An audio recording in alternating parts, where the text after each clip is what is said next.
मुझे निकालना क्या है, वर्ग। वर्ग को निकालने के लिए क्या निकालना पड़ेगा, पहले फोर्स। फोर्स के लिए क्या चाहिए, एरिया। तो इसलिए मैंने यहाँ पर पहले एरिया निकाला। अब फोर्स निकालूंगी, फोर्स निकलेगा तो टॉर्क निकलेगा, और टॉर्क निकलेगा तो वर्क डन निकलेगा। आ गया समझ में? चलो लिखो। अब निकालेंगे फोर्स। लिखिए, force apply on the cylinder. Force apply on the cylinder.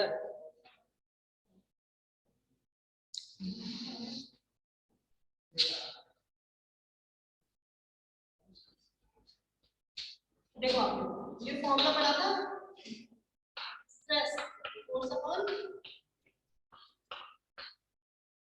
Area. Force क्या हो जाएगा,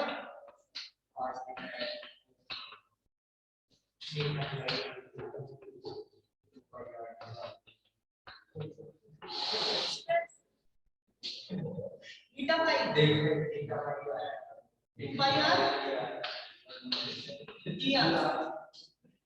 थीटा पाई देखिए, put in equation, put from equation, put 3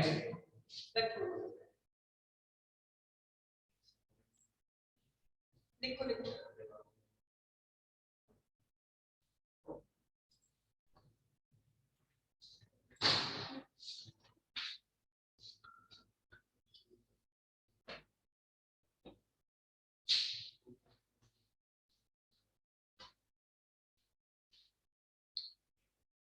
हो गया, चलो फोर्स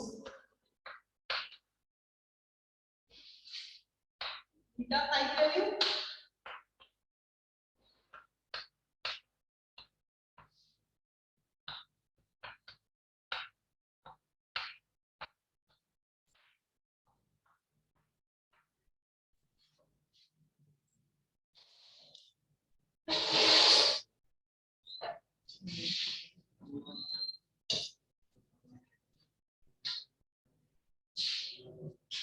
अब वो निकालेंगे।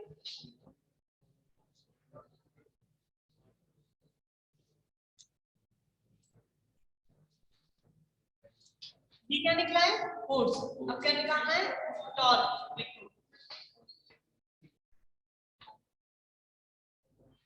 Torque developed in cylinder. क्या होता है torque, force into perpendicular distance.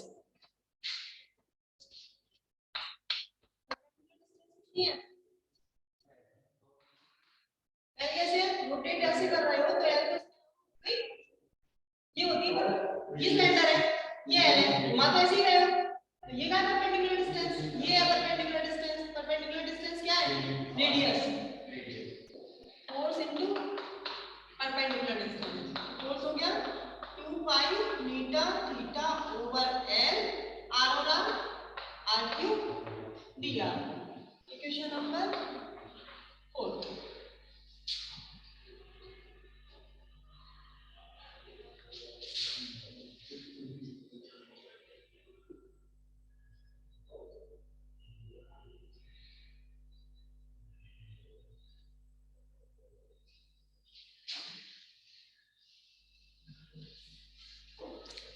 अब क्या कर रहे हैं, टॉर्क निकाल रहे हैं। इसको पूरा पकड़ के रोटेट कर रहे हैं।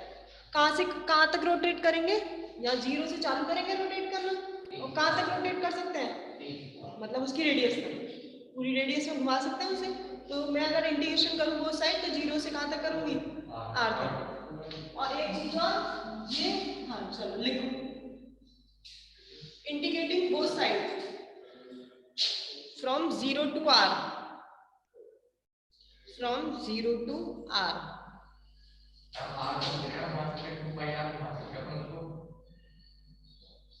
क्या नहीं, बेस ये पूरा तो 2 पाई आर है, लेकिन अपन जब घुमाना चालू कर रहे हैं इसको, ये है, ये सिलेंडर है, ठीक है, ये आर लगा हुआ है यहाँ पर। जैसे ही घुमाओगे तो आर घूमेगा रेडियस, लेकिन ऊपर की थोड़ी ना घूमेगी, केवल नीचे वाला बेस घूम रहा है। तो नीचे वाला ये प्लेन यहाँ आता है, ये प्लेन यहाँ आता है, ये प्लेन यहाँ आता है, तो घूमता तो आर के ला लाऊंगी ये केवल 2 पाई आर। तो जब घूमता है जब ऊपर वाला भी घूम जाता, पूरा सिलेंडर घूमता ना तो हम बोलते कि 2πr घूम रहा है, क्योंकि वो ऊपर से भी घूम रहा है और नीचे से भी घूम रहा है, तो बोलते हो आपकी पेरीमीटर के अलोंग घूम रहा है वो। लेकिन अगर जब एक ही एक्सिस बीच में सिंगल एक्सिस घूम रही हो, केवल वो आर पे घूमती जा रही है, 2π और तो ऊपर और नीचे तो पूरा पेरीमीटर घूमता है एक साथ। 2πr पेरीमीटर ही तो होता है, वो पेरीमीटर होता है पूरे सिलेंडर का, केवल ऐसा तो ही ना इसका हो गया या इसका हो गया। पूरे अगर पूरे सिलेंडर एक साथ घूमेगा तो बोलूंगी मैं 0 से 2πr घूम रहा है, लेकिन अभी तो ये घूमेगा केवल 0 से लेकर r तक। करो डिफरेंशिएशन, इंटीग्रेशन करो।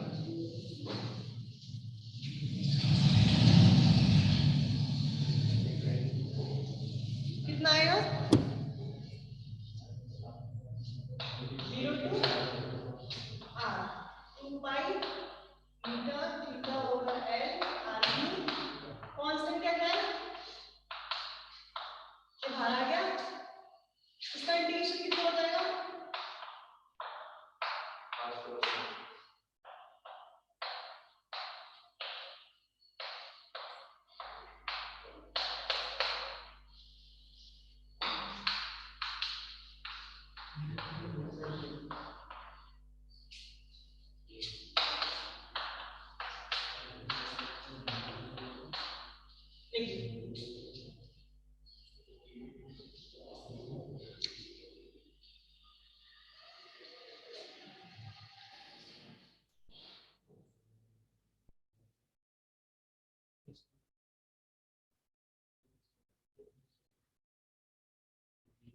देखो if थीटा इक्वल्स टू 1, लिख लिया है ना?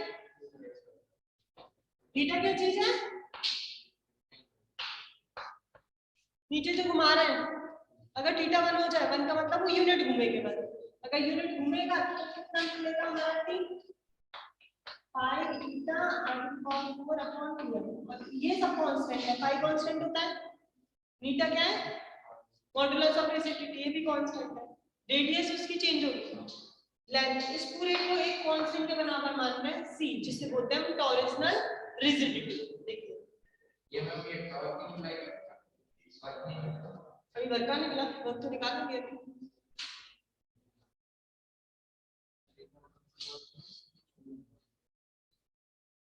फोर्स इनटू परपेंडिकुलर डिस्टेंस को करा।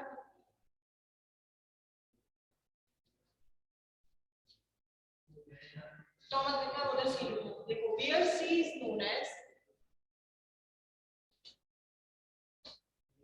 देखो where c is known as torsional rigidity, where c is known as torsional rigidity। अब निकालेंगे वर्क डन। देखो work done in twisting a cylinder,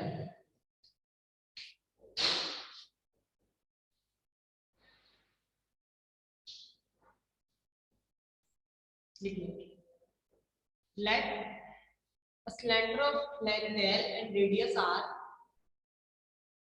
ये अलग टॉपिक हो जाएगा आज complete. let a cylinder of length L and radius R are twisted by an angle theta,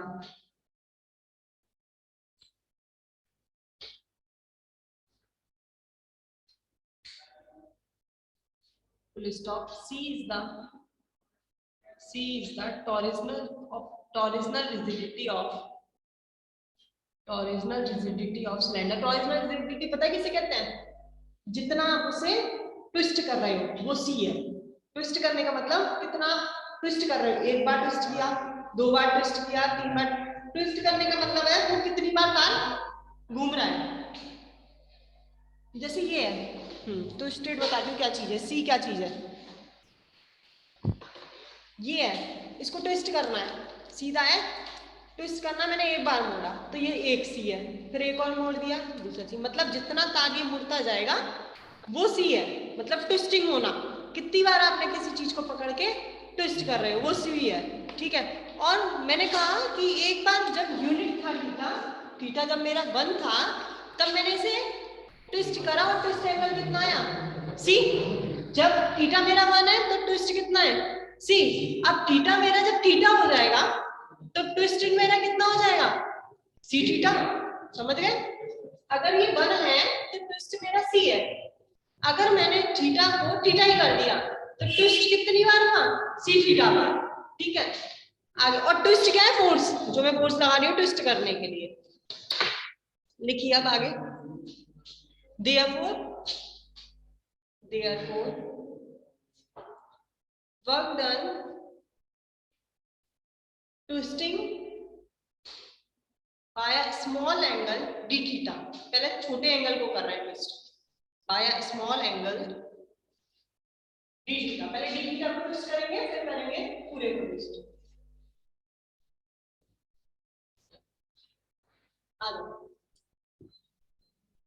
twist करना का मतलब है मैंने थोड़ा सा ट्विस्ट किया जिससे वो थीटा की जगह कितना घुमा है d थीटा, तो वर्क डन निकाल रही हूं। अगर स्मॉल एंगल से ट्विस्ट किया तो वर्क डन भी स्मॉल आएगा। वर्क डन क्या होता है? Force into displacement. फोर्स कितना फोर्स किया? c थीटा, थीटा को ट्विस्ट करने के लिए c थीटा का उपयोग किया।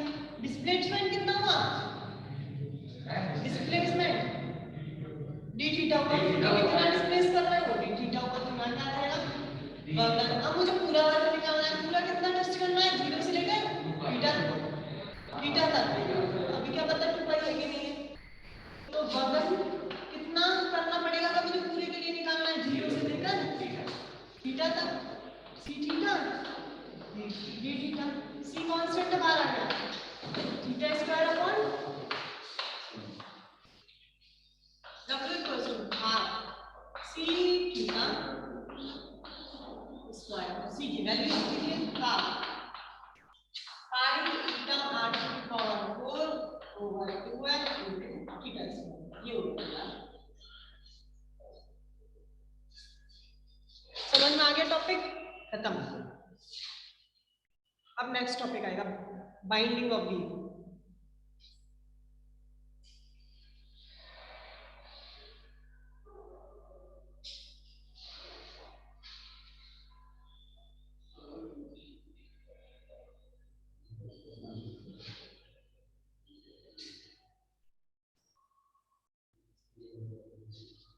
चलो करें start binding of beam. Topic डालिए बाइंडिंग ऑफ बीम। इसके बाद एक कैंटिलीवर और है, फिर खत्म हो जाएगा ये। बीम BEAM क्या होती है? बीम छड़,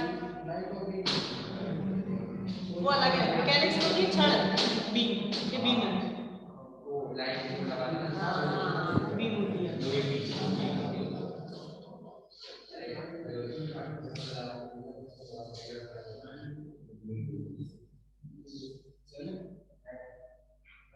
देखो बेटा समझते जाओ, पहले इसमें मैं कुछ टर्म समझा रही हूँ, वो टर्म समझिए।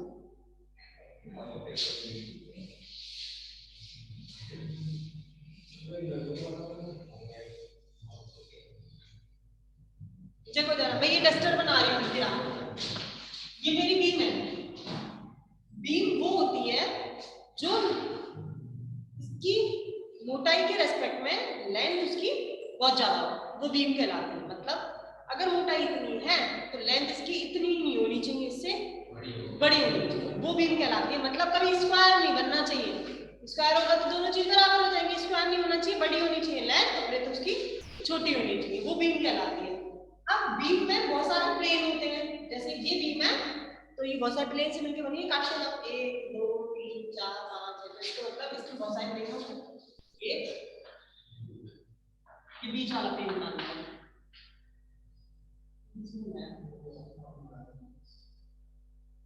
ये बीच का प्लेन मान लिया, नीचे के भी होगा।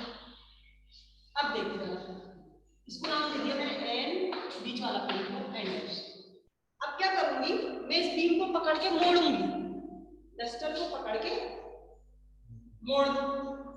इस डस्टर में एक एक्सिस ऐसी होती है जो मुड़ती नहीं है, वो होती है न्यूट्रल एक्सिस। मतलब बिल्कुल जो बीच में होती है, जो कभी मुड़ेगी नहीं, आप कितना भी मोड़ लो तो वो न्यूट्रल एक्सिस कहलाती है।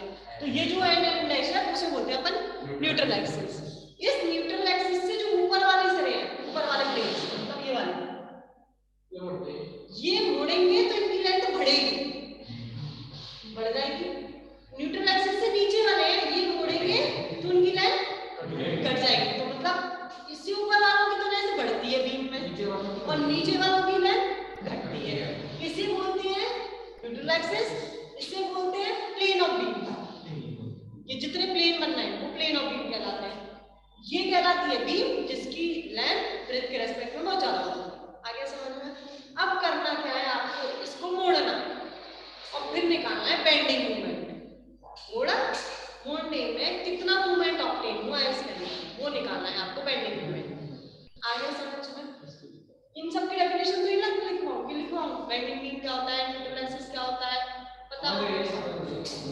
चलो डालिए, नहीं मत बनाओ, मैं जो बोल रही हूँ वो लिखो। पहले टॉपिक डालिए इसके अंदर। पहला एक्सप्रेशन फॉर बेंडिंग मूवमेंट।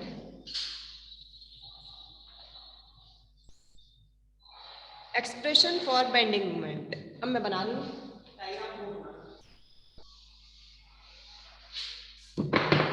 समझाऊंगी क्या, मैं पहले बना रही हूँ।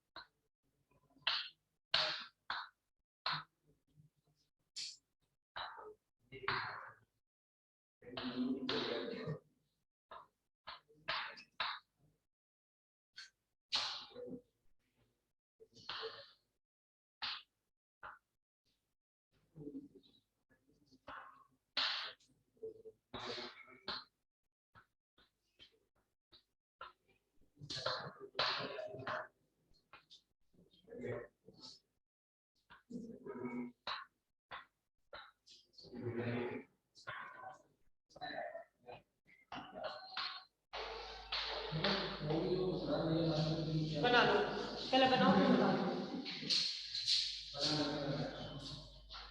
वैसे पता चल रहा होगा ये बीम किसने मोड़ दिया है।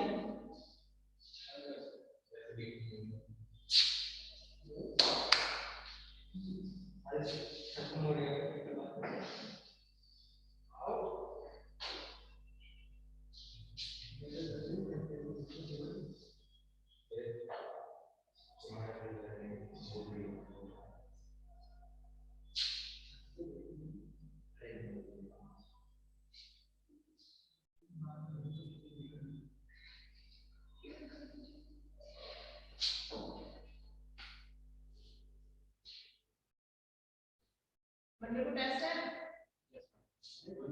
कितने बजे से है?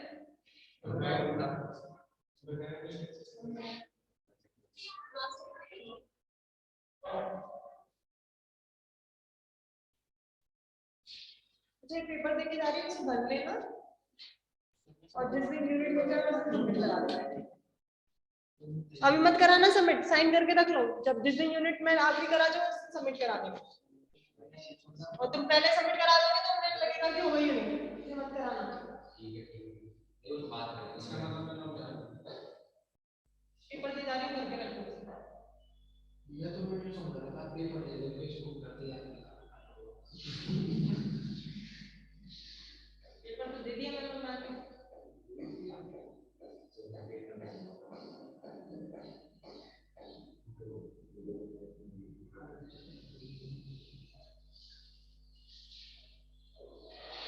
जहाँ तक आज टॉपिक पढ़ाया ना, ये नहीं आएगा ये वाला।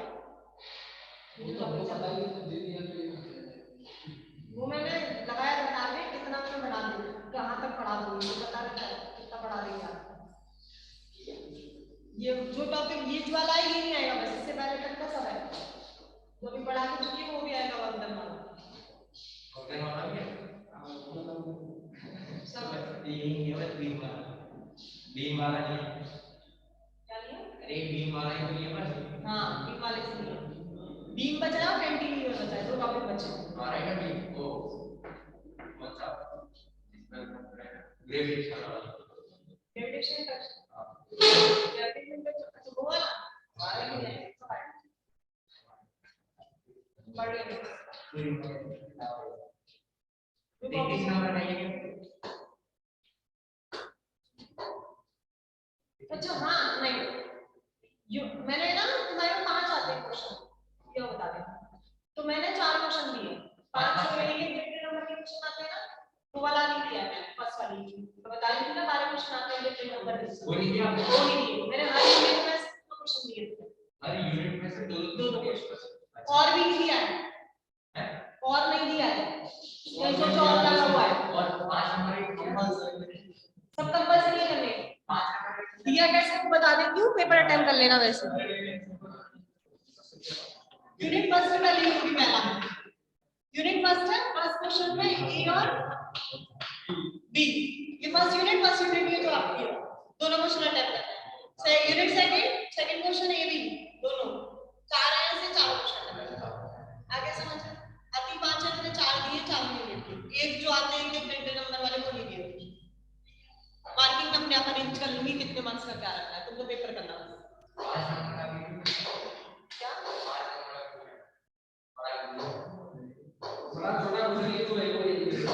पूरा पेपर तो यही करना है, 33 नंबर का यही है पूरा पेपर, एक इसमें से नहीं दिया मैंने।